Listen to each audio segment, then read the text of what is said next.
I'm frustrated because of my useless husband. Am I the asshole for telling my husband that I see him as a liability and not a partner? Sorry for the long post, it's 2 a.m. and I'm crying and tired and worn out. If I'm rambling, it's because I've held this in for so long, not wanting to burden friends or family with my marital troubles. I 34F have been with my husband, 37M, we'll call him Nathan, for 8 years. Ever since our daughter, 3F, was born, I have been unable to trust Nathan with anything, no matter how small. Background context. When I was 19, after a semi-truck driver fell asleep at the wheel and turned my car into scrap metal with me inside it, I have enough metal holding me together that I light up like a Christmas tree for TSA and physically impaired with good days and bad days. I used a portion of my settlement check to buy a house outright and have it retrofitted to accommodate my needs, as I'll eventually require a wheelchair. I work in software development as it's fun, and nobody cares if I work from bed on bad days. My husband has not worked in 5 years, which has been fine until our daughter was born. Between the settlement money, a paid-off house, and my salary, I enjoyed having him here with me. He contributed by handling most of the domestics. We pay for a weekly cleaner with monthly deep cleaning because it gives us more time together. Ever since our daughter was born, it was like a light switch turned off in his head. For our daughter, he would buy the wrong size diapers, not fully mixed bottles, put diapers on backwards, leave out poop-covered wipes, forget to latch cabinets. This past week, he has gone to the store 3 times because he keeps coming home with the wrong size socks and shoes for her. I eventually just ordered the right ones on Amazon. For me, he has tried to help me with my weekly pill organizer fill-up and several times has spilled the contents of new medications all over the floor. Then, not seeing that he didn't get all of them off the floor, he has repeatedly brought me grapefruit juice to take my medications with. A huge no. He has repeatedly forgotten that I can't have dairy and puts milk in my coffee, or cheese on a burger. He has broken so many things of mine from being careless. He shattered my laptop because it slipped out of his hand when he tried to pack it for a trip, even after I said I would pack my own electronics. We've lost so many spoons and forks to the disposal.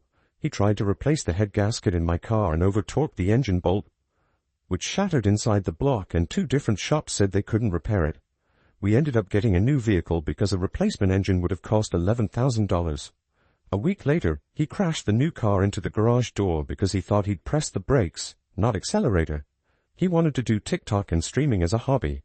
I supported him initially, but I quickly noticed a pattern. Anything regarding our daughter or me, he was sloppy and careless. He never whooped his own stuff. He would build entire sets to stream or make videos with, leave the garage and leave his brain in the garage. It came to a head 4 nights ago. He streamed himself building a new set piece, 9 hours straight. Meanwhile I worked, clocked out early, to pick up our daughter from summer camp, cooked and fed both of us, got her ready for bed. He came out to help put her to bed. I let him know that I needed to get some work done and would be in my office, and I asked him to take the trash out. He says he will. 2 hours later, I left my office and the house felt really warm. He'd taken the trash out, but left our front door partially open, and was back in the garage with his game volume really loud. I panicked since our daughter was able to get out of bed and thankfully she was sound asleep, but she could have easily toddled right out of the house and he wouldn't have noticed. Then I noticed a stovetop burner was on, with a small pot on it with nothing inside. I didn't use the stove for cooking that night. I popped my head into the garage and said, "Hey, I need you for a minute." I informed him of the door situation and he responded, "I thought I locked it." We checked the camera, and no, he did not. I asked about the burner being on and he said he was planning to make ramen and forgot. He pulled the still hot pot off the burner and put it straight into the sink on top of our daughter's favorite plastic plate, which is now ruined. I'll admit I overreacted and screamed, "What are you doing?"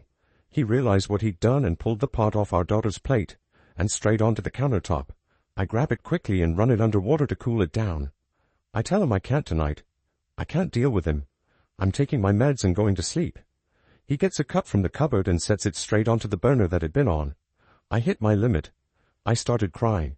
He kept saying that it was fine, things happen, it's just an accident, he's had a rough day from streaming, he's just tired. Why am I crying? It's just a cup. We can replace it.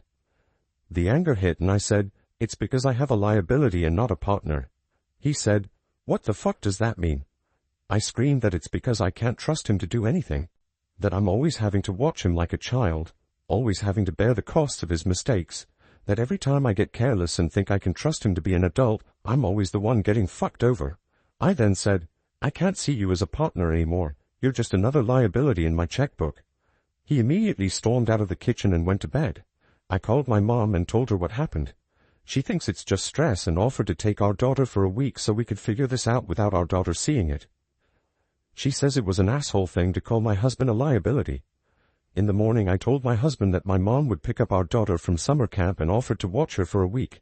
He said okay, and that's the only interaction we've had since.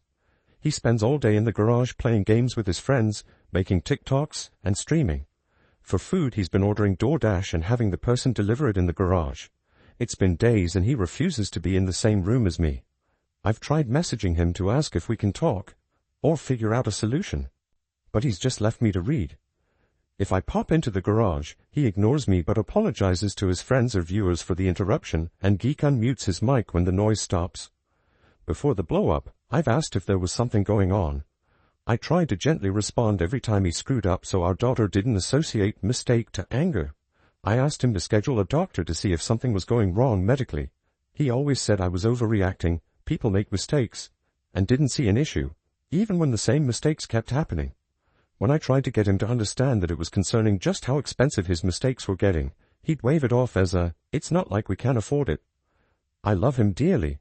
I just miss the person he was before we had a child, the one I could trust and rely on. Did I screw this up forever? Was I being too harsh on his mistakes? Am I missing something? Am I the asshole? Relevant comments. OP on if her husband is using her money. OP. Downvoted. We do have a shared account for household expenses and bills, but he is using his own money as far as I can see. When he became a stay-at-home husband, I didn't want him to ever feel like he was financially trapped or abused.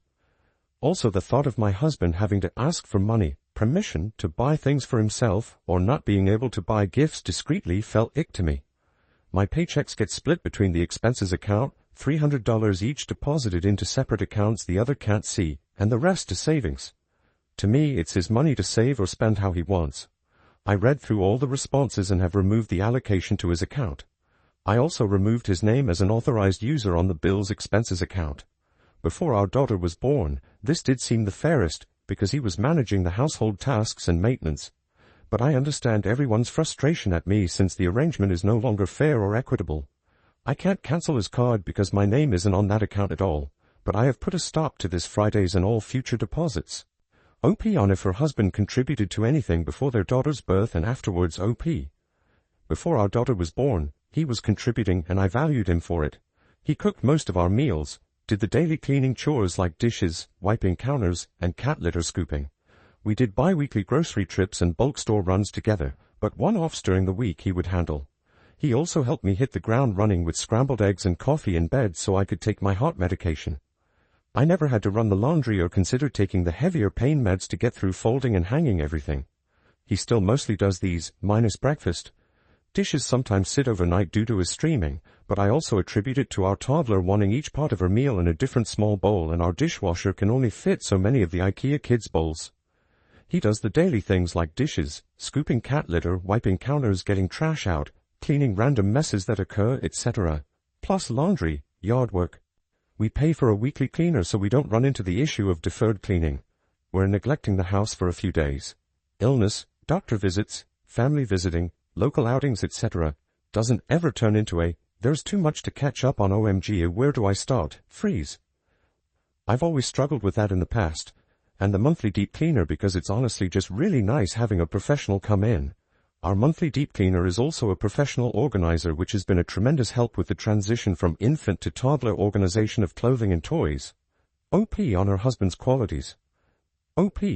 He's incredibly creative and we used to have so much fun working on projects together. He's a modern-day MacGyver. Give him a roll of duct tape, 2 pennies, some foam, cardboard and paint, and he can build beautiful set pieces that could be mistaken for props on Broadway. He learned how to make a mini forge from a flower pot and a makeshift lathe. He practiced until he made the ring he proposed with, complete with my favorite gemstone, blue opal. His smile is infectious and he tells the best of horrible puns and jokes. He took cooking classes to learn how to make my favorite dishes and made his own note card recipe book. He doesn't hesitate to belt out everything from Aqua to Backstreet Boys, Broadway show tunes, Nightwish, and everything in between. Off-key but as if the rest of the world isn't there. Play a Michael Jackson song and he's on the dance floor by the end of the first note. When I gave birth to our daughter, I didn't have hospital food as my first meal. He'd worked out an arrangement with the owner of my favorite restaurant. No matter what time of day or night, as soon as I went into labor, he would message the restaurant owner who would prepare my usual faves and personally deliver the meal to the hospital. I had no idea until it arrived and the smell hit my nose. I cried so many happy tears into my food. I love frogs. He used to take a photo of every frog he'd find in our yard. He designed and vacuum-formed a sign for our house that features both of our favorite animals and says, "Welcome home." If he was out, he'd send me photos of, or come home with, cute frog-themed things. On my bad pain days where I mostly rot in bed, he would bring me meals. On a wooden tray he made. It converts from a carry tray to a bed tray. He got the idea from hospital food trays. He helps me get my socks and shoes on when I just can't quite do it myself. He learned how to do a few styles of updos and how to curl and flatten hair to help me feel pretty. On days where I hate the broken body I have, he'll put my hair up and it brightens my day. That's the person I fell in love with, and so deeply missed. Some days he's that person, but more frequently now, he's not. Update. Sorry for not being so responsive. Thank you to everyone who gave feedback and suggestions and all of the messages. It's been a week. Before I get into the update, I'm going to answer some repeated questions. Skip ahead 8 paragraphs for the actual update. Why does my husband not work? He can easily find employment, but we both agreed that the pay was never worth the toxic environment of his field, unless he wanted to start his own business, which he did not. He worked in home repair and renovation. It was gross how his co-workers spoke of and treated women, female customers and co-workers alike. He saw many female co-workers be sexually harassed into quitting. He hated how gross it made him feel when sales and adjusters would take advantage of women. Yes, selling inferior and unnecessary services at a premium is a thing. If he said anything, his hours would get cut until he left. He left one job on the first day because his boss left a screaming voicemail for not selling a refrigerant service to a young black couple who didn't even need refrigerant. Yes, he's got documentation and reported multiple employers to the state labor board, and checked back. Nothing was ever done to our knowledge. He's also tried a factory job in a warehouse since leaving the trades. Both heavily penalized him for needing scheduled time off for my medical needs. There's no worker protection here for any of that until FMLA, unpaid, which takes a year to be eligible for. Yes, it is a privilege to walk away from a paying job with your middle fingers held high. I have done the same many times, but I'm happy where I'm at right now because it's the opposite of toxic. I'm thriving, and our company has a no-penalty, unlimited paid sick medical leave policy that is strictly enforced at all levels of management. Any lead who penalizes people for taking leave gets sacked. A unicorn of a company. Add in a child and short of finding another unicorn employer who won't penalize him for needing time off for me or our daughter, such as when daycare closed for a week due to an RSV outbreak, puts him out of the workforce until either I stop working or our child old enough to not need consistent monitoring. Last reason for this dynamic is that although I'm disabled, my job pays almost double the highest salary he's ever had. With no reduction in pay for needing time off, it doesn't make financial sense for us to switch who the working partner is. 2. Does my husband have a large following or make money from streaming TikTok? No. His lives have an average of 6 viewers, and his Twitch has 3 followers. When we did our taxes, he didn't get a 1099 and he showed me that he got all of $6 from TikTok live gifts.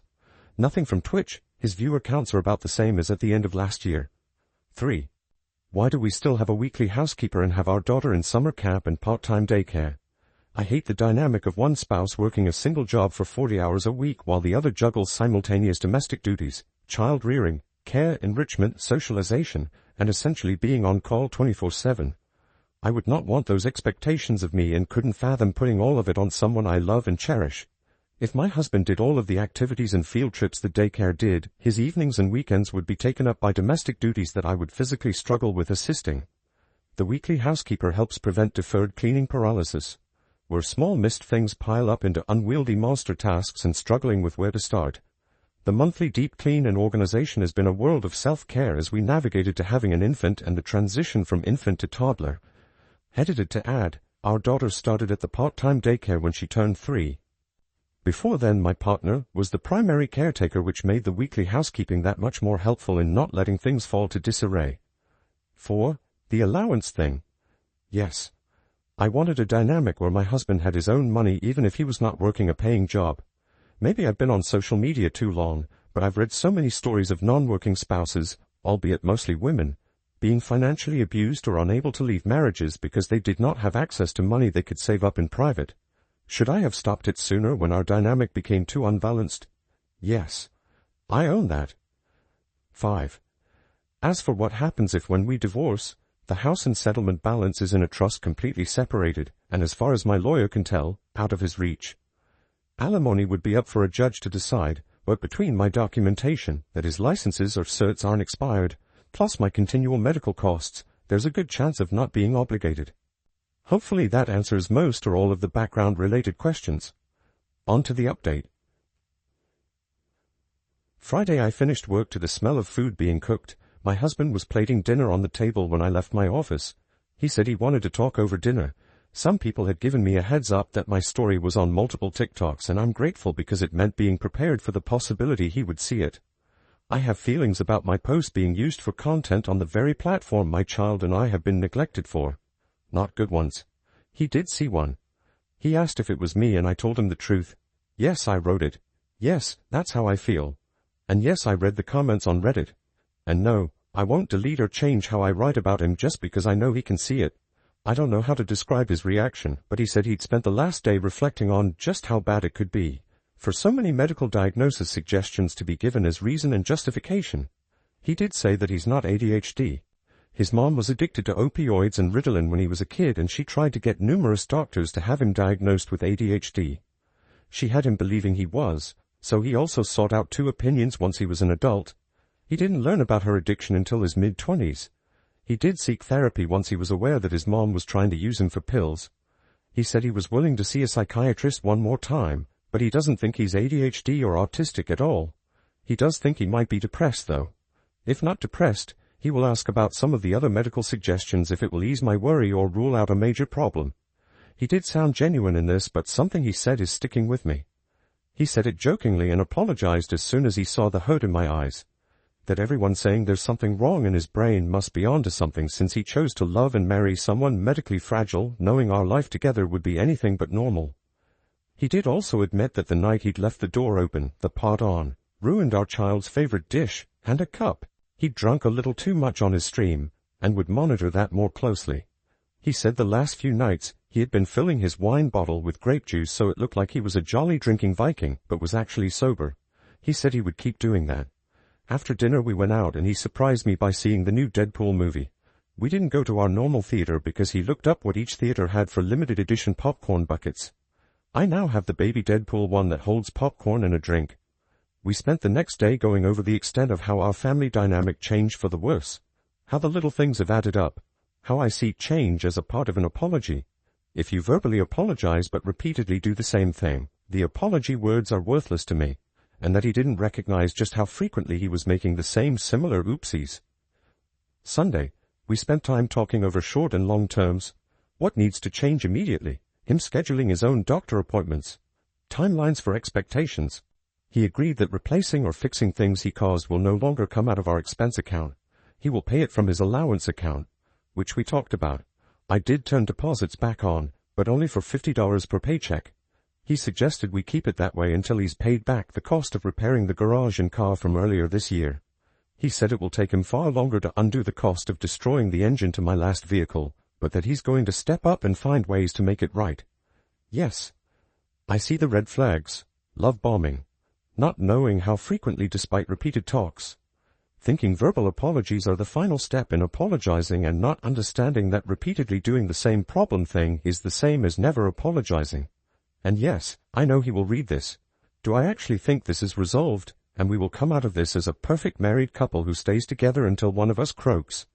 Not really. Full offense to husband, for now. Is it a potential resolution? Maybe. But my husband is fully aware that he has a lot to make up for, a lot to fix, and a tight schedule to make it happen, and that the lesson for our daughter, later in life, is either going to be, taking real accountability can steer a wayward ship back to course. Taking accountability is the right thing to do, even if you don't get the result you wanted, or love alone isn't enough. TLDR. Wow, this sucks. I suck for letting it get this far. My husband sucks for what he's put us through. Life owes me a dinner date if it's gonna F me so hard. But there's a potential path forward that doesn't involve divorce, but may involve divorce. Edit to add. He finally read the post, so please read between the lines to what I'm actually saying. Last 4 words of the previous 4 paragraphs if it's not obvious. Relevant comments. Comment 1. There is some truth to his joke. Given his ability to work has been impacted due to your medical needs, neither of you seem very keen on being a partner, and given your take on alimony and money in general, I hope he looks out for his own financial interests. OP. I'm trying to be a partner. It's why I am supportive and pay for help, housekeeping, part-time daycare that is currently a full-time summer camp, as well as ensure he has his own money to spend how he wants. There is truth that my medical needs impact his ability to work, which would hurt him for alimony because he wouldn't need a unicorn job with unpenalized PTO if we aren't together. Would I still help him land semi-softly on his feet? Most likely. A judge, from what I've been told, would be less likely to obligate it. OP on needing to grow a spine and have her talks with her husband to improve things. OP. I wish I could grow a spine and replace the one being held together with duct tape, screws, rust, and vibes.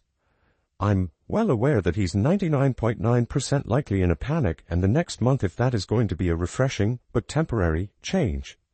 Sorry people wrongly dogpiled you previously, but you are quite mistaken here for assuming I want to verify that my husband is indeed choosing to suck, is proof that I intend to continue living like this. Bunchful. Your 2 posts have a much larger following after a week that he does on all of his streaming junk combined. I have a very hard time believing he couldn't keep a job because of how toxic his work environment was, but that's just me. OP. Look, I wasn't going to say it, but you're not wrong. The toxic work environment's part is sadly very true. I've seen the evidence he collected and submitted to the labor board. At least before everything went sideways, things were really nice with him as a house husband. I'm sad he squandered it. I'll be financially able to retire in just a few years barring my career field suddenly tanking salaries though. Now to the next story, story 2. I broke up with my fiancé. After he insisted that I forgive my bio dad, who abandoned our family when I was a child. Let me clarify that this is a throwaway account. My friends follow my personal account. Don't mind my English, I'm Argentinian.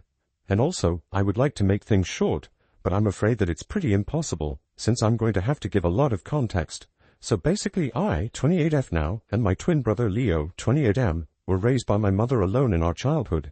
She was married to my dad, but divorced him when she found out he was cheating, and he just disappeared and didn't even pay child support when we were 4 years old. My mom raised us alone and grew up with abusive parents. She was a teacher and did her best to take care of us, and she was and still is simply the best mom you could ask for.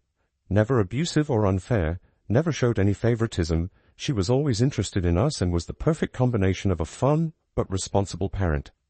As a result, my brother and I decided to do our best not to generate any problems for her. We did our best in school, didn't generate troubles, and did all our chores. My mom started dating our stepdad, Carlos, who was her high school sweetheart when we were 11. And this guy was always the father we never had, and loved us like their own. They also had our little sister Virginia, and we have been a big happy family. Now our dad tried to reach us several times. But after a few disappointments, Leo and I decided to cut him off and appreciate that we had a great man like Carlos in our lives, who swore to us that he would never go away. Back to the present, I had been dating my now ex-fiancé Jonathan, 30 ma'am, for 3 years. We had been engaged for a couple of months and living together, and everything seemed perfect, except one thing. He sometimes would try to convince me to forgive my father and to invite him to our wedding. He knows everything that happens, but he's still insisting on the fact that he's family, and I should forgive him. But I drew the line when he invited his parents and tried to intervene. I had to hold my anger as I heard all their bullshit, and I was about to snap, but I forced myself to calm down. I simply took off my ring, left it at the table, and said that we were done for good. They were all shocked, and I stood up, grabbed my phone and called my ex-boyfriend from high school, Lucas, 28M, and explained what happened to him and asked for some help to go back to my hometown. Lucas and I dated for 4 years, from 14 to 18, and broke up due to distance. We have been friends since we were 6 years old, so he was with me through all the disappointments that my bio dad gave me. We're still friends and see each other when we go back home and often call each other. He was angry and told me he would be there right away. The town, it's only an hour away from the city I was living in. I started to pack my stuff, while he and his parents kept trying to make me change my mind. But I just ignored and called my mom and brother to tell them the wedding was off, and that I would be going back home for a while. They kept telling me I was exaggerating, that I was choosing wrong, but I just packed everything I own, and Lucas showed up pretty quick. Of course my ex-fiancé was mad that I had called my ex-boyfriend, but I didn't care, and Lucas and I just went back home. Luckily, I work from home, so I don't have any problem moving whenever I want. I can work from anywhere. I decided to let all my close circle know what had happened right away, and they are all on my side. I arrived in my hometown, and my stepdad, mom, and little sister received me with a lot of love, and told me I needed to do what felt right and not to force myself into a marriage if my fiancé can't even respect my boundaries and invalidates my feelings. Lucas said that I deserve someone better, and to try to focus on moving on. However, Jonathan's friends and family are still berating me for breaking up with him in front of his parents and leaving with my ex just like that. But in my defense, he didn't give me a choice. Part of me is thinking they're only doing it because of his family and friends, but part of me is starting to believe that maybe, I handled things wrong. I don't regret breaking up with him, it hurts, but it just feels better like this. But maybe I was too harsh. I don't know, am I the asshole? Update. I doubt anyone will read this, but here's an update. I would like to thank everyone who commented. I wasn't able to see the comments until like a week later due to some problems I had with my phone, and it seemed pretty pointless to reply after so long. But thanks for the advice, I appreciate it. So, it's been over 3 months since I posted, 4 since I broke up with my ex-fiancé. A lot has happened ever since. After the first month, I thought my ex had given up, but he tried hard to find me through all our contacts. Finally, one mutual friend told him where I was and he showed up at my house. My stepdad threatened to call the police if he didn't leave, and he did, but told my stepdad he wouldn't stop trying until he could talk to me. I wasn't home at the time, and I chose to talk to him. I decided to call him and make things clear to him. I didn't think it was necessary, but I did think maybe he thought we still had a chance. So I called him and I told him that we were done and that wouldn't change, and I didn't care what reasons he had to do what he did. I was clear about the situation with my bio dad, and he completely ignored my feelings and thoughts when it wasn't his business, and that someone like him, who thinks he's always right, is not someone to be trusted. Then I just cut the phone call. Some people in the comments kept asking why he would do this, and I think that's because of 2 reasons. The first one is that his mindset is that family is family, and no matter what, you need to always be there for them. As you can guess, I don't agree with that at all. I think family is the people you choose, and no person is worthy of being in your life just because they are your own blood. And I think like this for a long while now, and it's what helped me get through everything. Also, he was the type of person who thinks the best thing is to forgive, to be okay with yourself, to be at peace. And well, that's bullshit for me. I don't think that's necessary at all, and I think you can move on from something without forgiving anyone who screwed you up. Some people also thought that I needed to go to therapy to deal with this. The truth is that I went to therapy for a while for this and multiple other problems, and I'm at peace with it. I don't think about it, but I do know that I don't want him in my life, and that's my choice and no one else's. Now, many asked why I asked my ex to come pick me up, and the truth is pretty simple. I trust Lucas with my life, but besides that, he's tall and a boxer, and well, I knew that there were chances of everything going to shit and that things could get violent, or at least I was scared of it, and that's why I called Lucas. I once had another situation with another guy I went out with for like a month. He got violent, and I called Lucas to help me. Like I said in the post, we were friends before dating, and now it's kinda confusing. I'm not the kind to jump from one relationship to another, and that's why I avoided seeing Lucas personally, because I was starting to feel confused with my feelings towards him. I took my time to process the breakup, and 2 weeks ago I met with him to talk and told him what was happening to me. He said he was going through something similar, and we agreed to give it another shot. We're still seeing each other, but it's pretty clear to me that my feelings are even stronger than I thought. Anyway, hopefully this will be my first and last update, but you never know. I heard that my ex is still trying to contact me, but I'm just ignoring it for now. If things get messy, I'll see what I'll do then. Thank you for watching. If you haven't subscribed yet, please do so and hit the notification bell to stay updated with more shocking real-life stories happening around you.